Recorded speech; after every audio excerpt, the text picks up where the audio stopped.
So this is 6-4 on normal to binomial distributions. What you have in front of you right here is just a review of a binomial distribution, fixed number of outcomes, and so forth. One of the things we've got to be aware of is binomial distributions usually look like something like this, where you have the histogram and they mimic this purple line or red line that is a normal distribution. We did this over here with the tails when we flipped three coins, and we created that distribution in class. But I want you to remember, when we did binomial distributions, your experimental probability did not reach classic probability until you had the law of large numbers kick in. When you did just 10 rolls of the die, your margin of error was huge. As we put them all together and had 1,000 rolls, we got much closer to the true 1 out of 6 for each value on the die. With that said, we have to do a little bit of a test to see if a binomial distribution can even be approximated as a normal. So the way we figure that out is this. People a lot smarter than me came up with the idea, or the proof behind, that if n times p and n times q were bigger or equal to 5, then we could use this approximation for normal, do our norm CDFs and stuff. So the first step you have to always kind of look at is it possible? So I showed these 3 examples, A, B, and C. A is in green. You can clearly see that 20 times 0.5 is both n times p and n times q. They both are bigger than 5. So we're in good shape. For part B, as well as part C, the red and the purple, sure, n times p gives you a number greater than or equal to 5, but n times q doesn't. So those are both no's. That's going to be our first step primarily in every one of these type of problems. So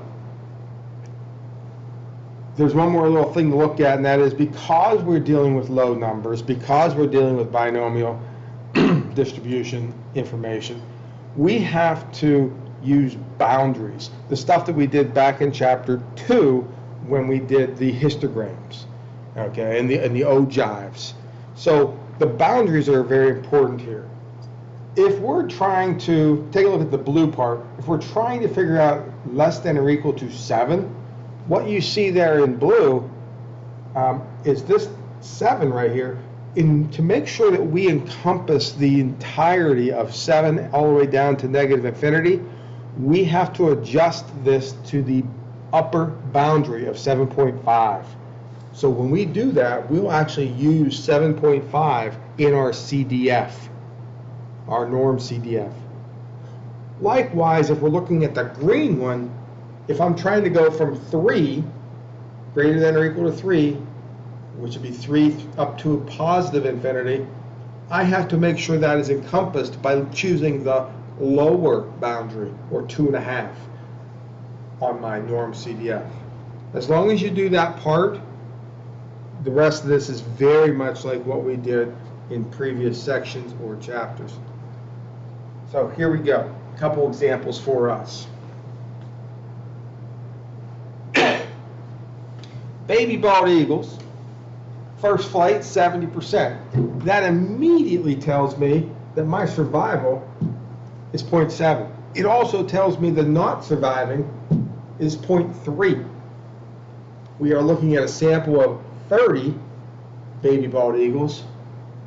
The question becomes, what is the probability that 20 or more, greater than or equal to 20?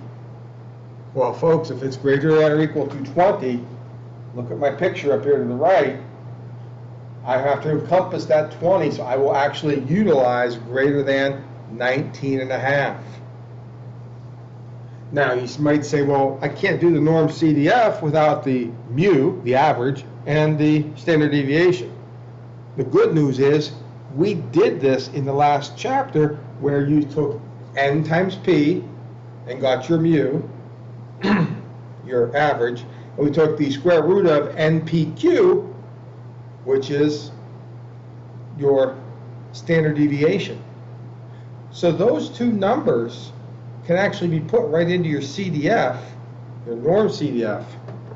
And because our picture says we're going from 19.5 up through infinity, that finishes off what you need for your lower and upper bounds. Run the calculator, you get 0.726, so just shy of 73% will be successful of those 30 baby bald eagles.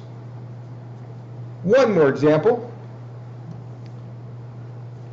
It says 2 out of 5. 2 out of 5, that is 2/5, that is 0.4. That is my success, which immediately tells me my failure is 0.6 or 0.6.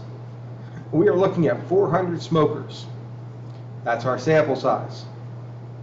Our job is to figure out the probability that 170 or fewer, so less than or equal to 170,